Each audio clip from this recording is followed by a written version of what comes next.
Okay, so this is it. Came in a couple of pieces.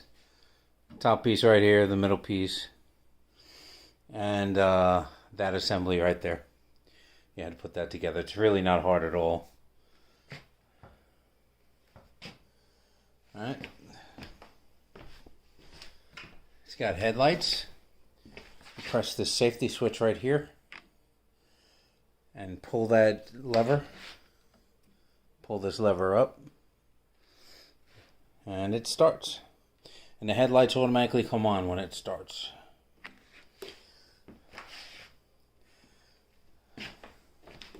Now for me, I lubed everything with ceramic wax so that the snow falls right off of it.